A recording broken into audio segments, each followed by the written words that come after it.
it's Jeffrey with Real Nifty Vintage, and today's video is actually going to be a compilation of different clips and things that is mostly in the past. Actually, they're all in the past. So the process really started about 4 months ago whenever I had the idea that I wanted another booth. I started compiling all of the different things that I would need for that, namely stock and merchandising displays. But anyways, now I'm going to go ahead and cut to those clips. Now over here, I have that vintage cabinet that I bought on Facebook. I paid $65 for this, which is, I don't know, kind of a lot, because if you saw what it looked like at the start of things, gosh, it was a mess. It was a big royal pain to deal with. So there was a lot of steps to get this to where it is today. I had to wash the whole top off. That in itself was ugh. And then the whole bottom part here had to be completely wiped down multiple times. And then I painted the entire thing with many, many cans of Rust-Oleum white spray paint. So I think it turned out pretty good so far as it is. But I'm also still considering if I want to add handles on that and that drawer right there. Those are drawers. And this is the inside. I haven't put any contact paper down or anything.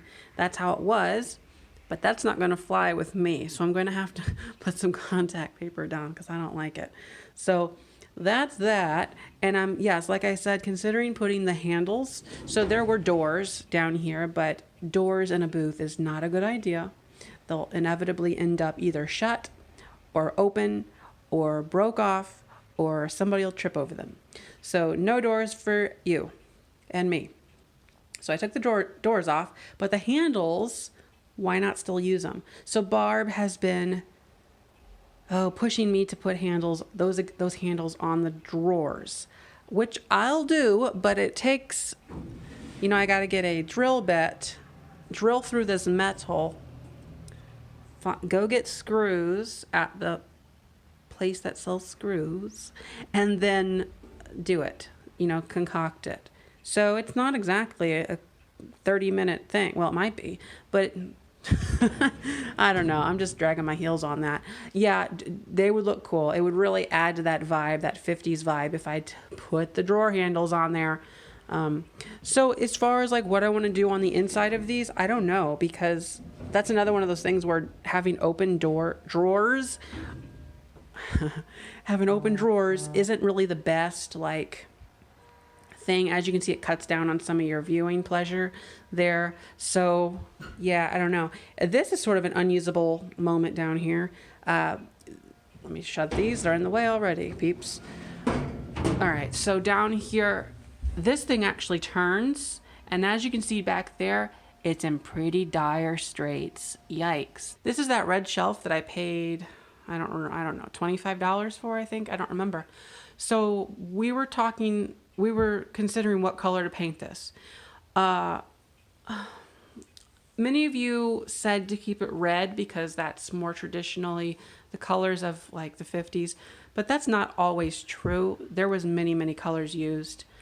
Another one being yellow, and I think yellow is going to work better for this space. So I'm going to paint this yellow. It's going to work nicely, harmoniously with this green. And then we still do have accents of red around this table that'll be used. Over there we have like bits of, so there is red tied in as sort of a underlying element to add pops of color. Now this was a bookcase that was found on the side of the road by my parents, and it was just brown, ugly brown, painted to look like wood. It was originally green or white. I don't know, because the paint colors on the bottom were a mixture of all these different colors. But it's back to white now regardless. And I put this really fun vintage ribbon on the face of these boards to really give it that 40s, 50s vibe. So these are some of the ribbons that I picked up at the cannot get my words, at the flea market.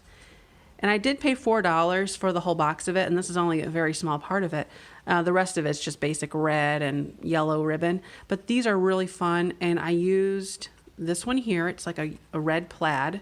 I cut it down the center so that I can double up and use less ribbon of this. It would be too thick anyway. It would cut down on your your height of the things. So I just used it like that. Really fun. And then for this other strawberry trellis right over here, isn't that cool? This is the other bookcase that I bought at a yard sale about a month, 2 months ago.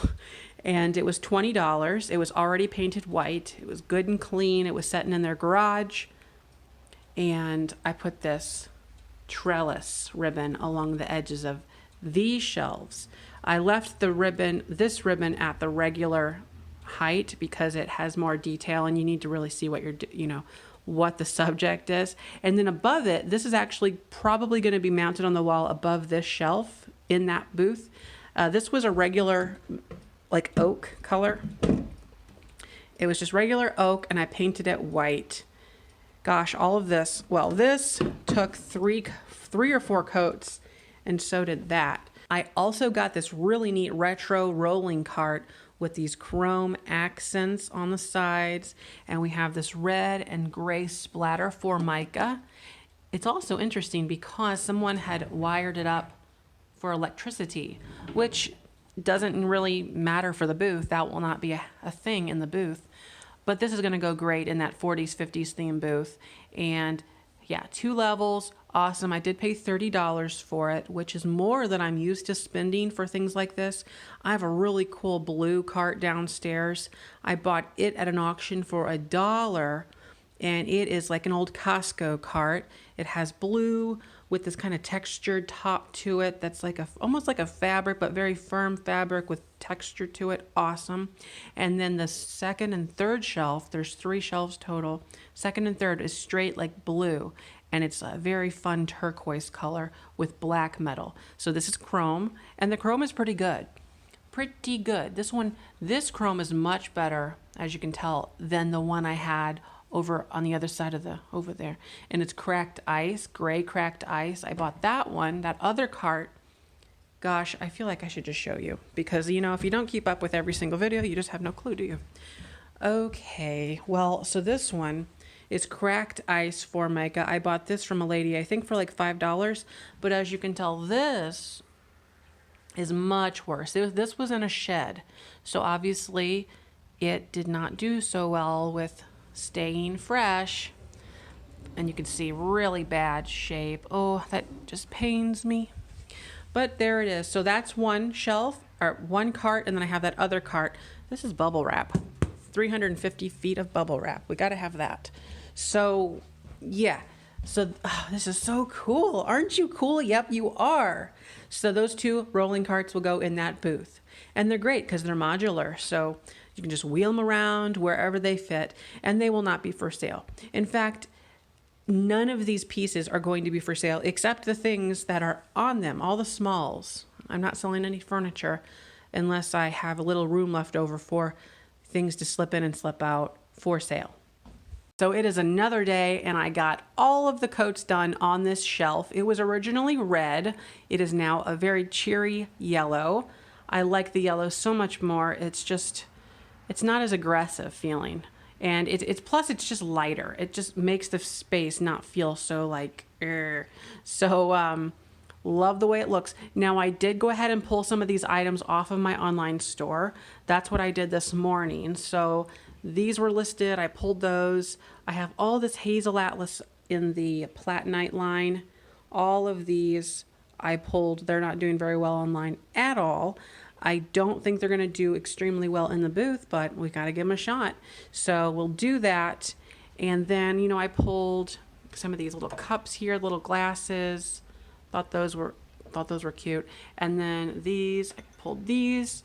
So yeah, now I got to pretty much figure out what kind of prices I'm going to put on this sort of stuff. The glassware, these I pulled.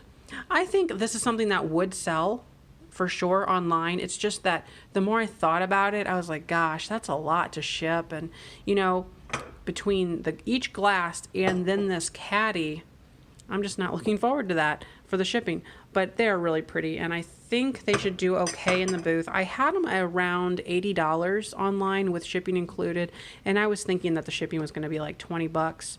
So for the booth, I'm thinking around the $40 to $55 mark. and hopefully that is a good price and they'll go for that. I'm just not sure. And then we've got these little guys here. These are not the most exciting glasses by any means. They're just white with gold. But yeah, I thought it was time to pull those. And then we have another set sort of similar right here. I have these canisters. They have not been selling online, surprisingly.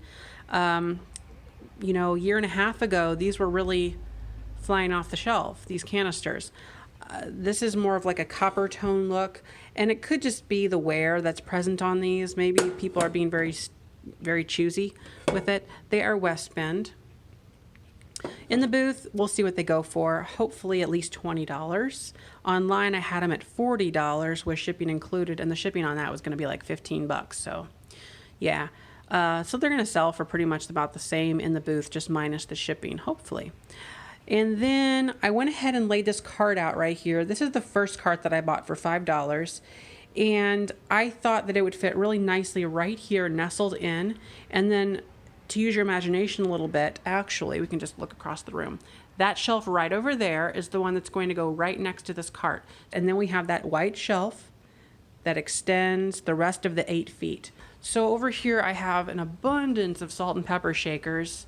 Some of these I pulled from the booth, and some of them I pulled from online, and some of them are completely new, but that whole shelf is filled up.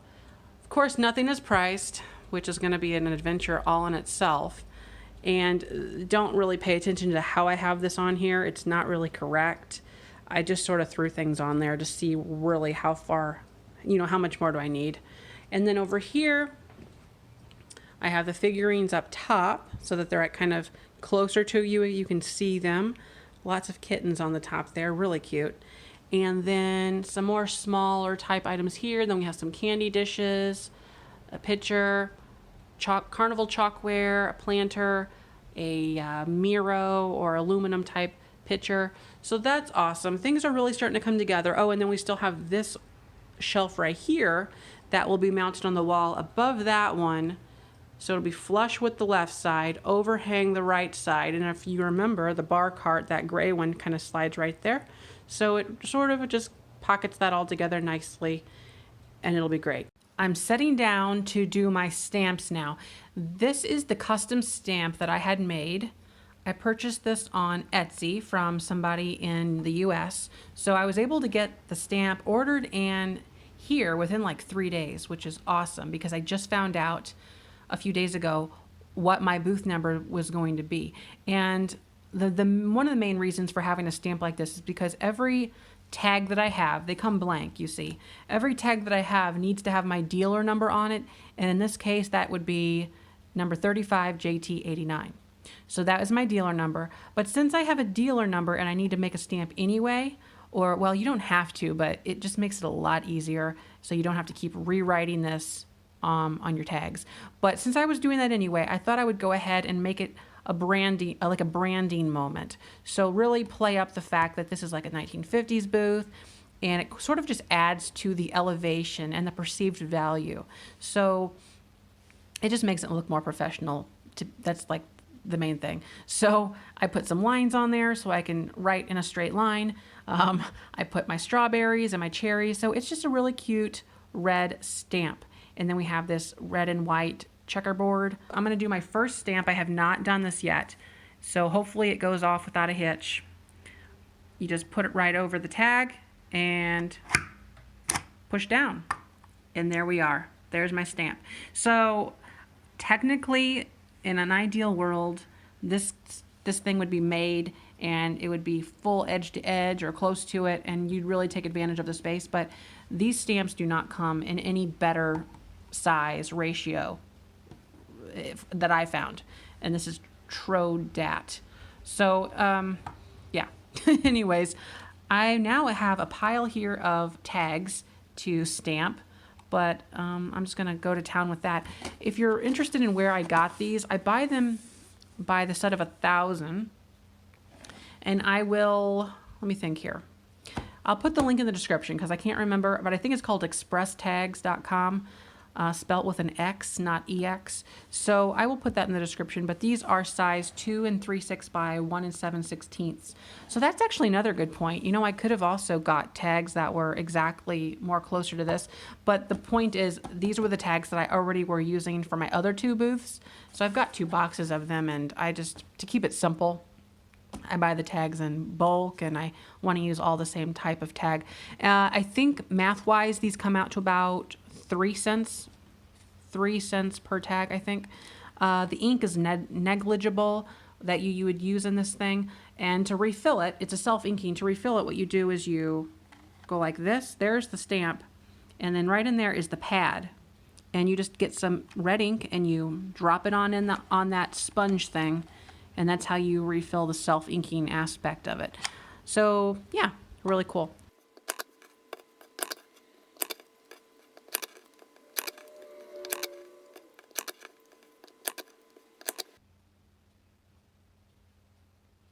All right, it's another day, and I've been pricing things feverishly. Actually, I've been doing it in between TV shows and stuff like that and watching YouTube videos. So I am not completely alone in pricing things, and it's actually pretty fun. I wish I had more of this to do, but I'm coming to a close, and well, it's kind of hard. Let's see here. We have the shelf almost cleared. I have been pricing things like I've mentioned.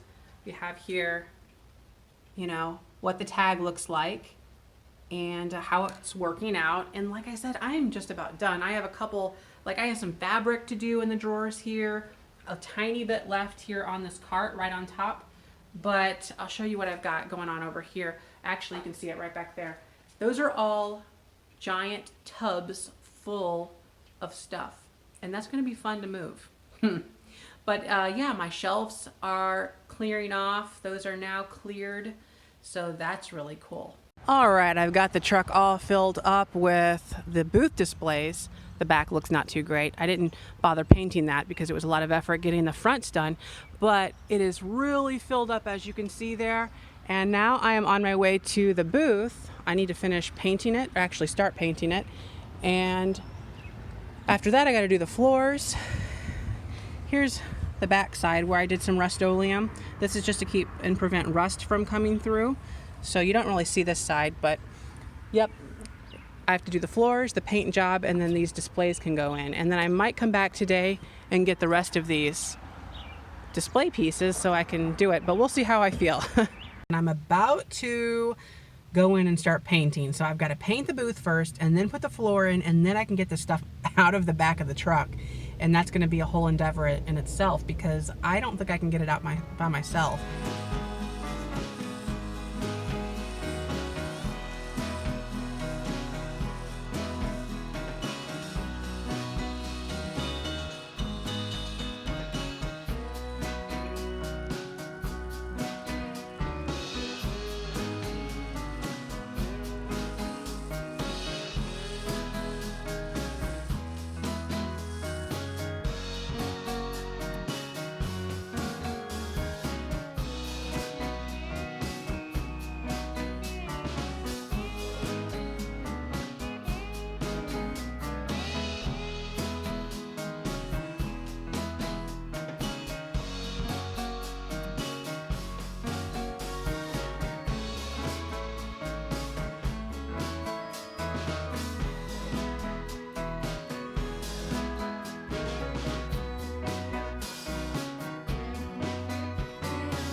All right, I am back from the 10 pin. I am not going back there today. I am pretty much tired, ready just to kind of lounge around. I got more done today than I thought I was going to get done. The walls are painted. I painted them about 3 times so that they are nice and bright white. I got the floors put in. And if you're wondering how I did the floors, they're just loose laid. And then the front row, that is where, like, between the hallway and the aisle and the booth, that is stuck down with sticky tack so that those will not slide outward.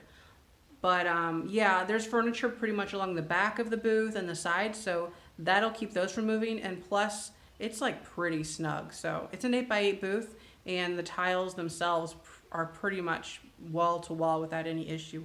So I don't think I'm gonna have any problem with those floors moving at all. So the floors are in. The 1950s countertop cabinet thing is in the back. That's in. I moved the cabinet from booth number 1 over to booth number 2.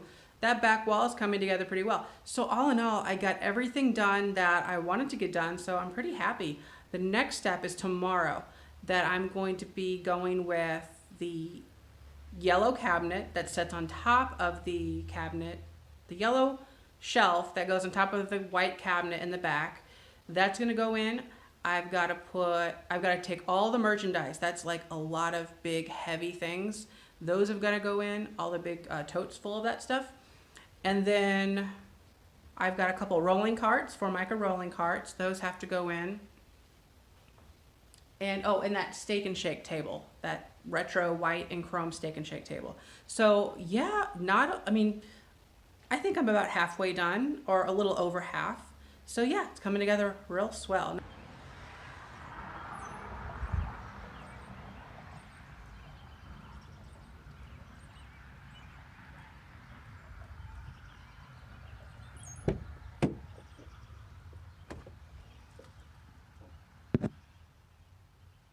All right, so it is the next morning, and I am about to go over to the 10-Pin Antique Mall in Carlisle, Illinois, to finish setting up my third booth. So I have got the truck filled once again, and everything is in it. So I am now equipped to finish the booth completely today, if I have enough energy, which I should, because all the big heavy work is done. I mean, these are some pretty heavy totes full of stuff, but I mean, the big display pieces are in the booth, so all I have to do now is sort of just put the things on the shelves. So I'm not sure how long that's going to take. Everything's already priced, so I just have to set it on the shelf. So it really shouldn't take that long. I mean, there are some things to hang, and there's a couple like little shelves to hang on the wall. So there is a little bit of other construction type stuff left to do, but for the most part, we just need to get there in one piece and we're golden. So let's go.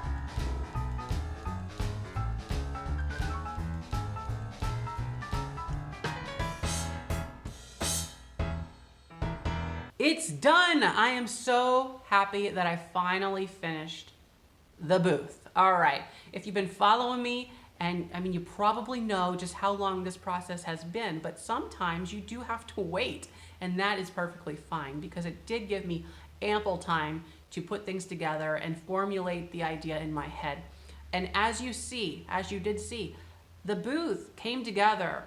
Well, you don't know that, but it came together exactly like I was wanting. And the key to that is planning and just having a good picture in your head and doing all the preliminary work ahead of time so that it doesn't take much to put it together. So in total, I was able to get the entire booth done in about 2 days. Yeah, not very long. And that is from nothing to everything. I had to paint it, put the floor down, put the wallpaper in, put the displays in, put all the items on the displays. So if you're wondering about the cost to put together a booth like this, a themed booth, it's about $400 in my case. Now, that does not include all of the inventory. That number I am just completely unsure of because I've been buying it and compiling it for a while now, and I just don't keep track of that.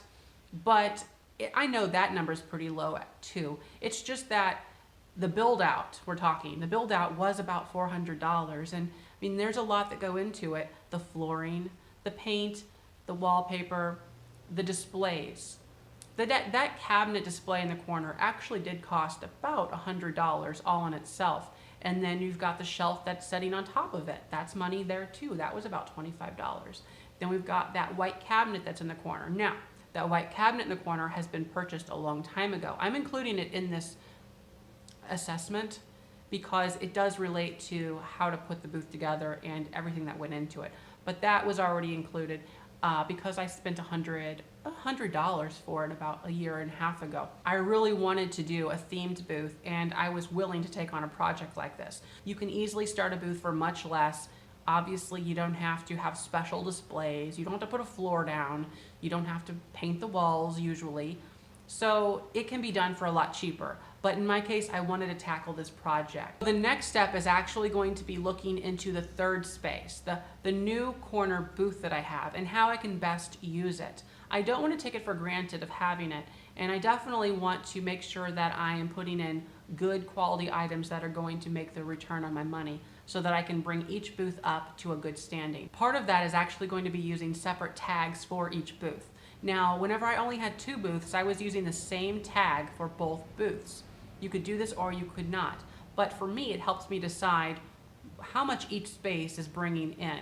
And the way I was traditionally using the 2 spaces I had prior is I was putting the favorite items in the booth number 1 and the less favorite in booth number 2, or using booth number 2 as an overflow. So the next video I'm going to do on this new 1950s booth is going to be the what sold video. Now that video is going to take a while, probably a month before I can put it out because I have to wait until the month is over. But I will show you everything that had sold in that new booth and we'll see how it's going. And with that, I'll also show you the booth sales for the other 2 spaces that I have. So altogether, I think it's a great space and I'm really happy with the way that it turned out. And I'm gonna go ahead and end the video here. Thanks for watching, and don't forget to like, comment, and subscribe. Bye-bye.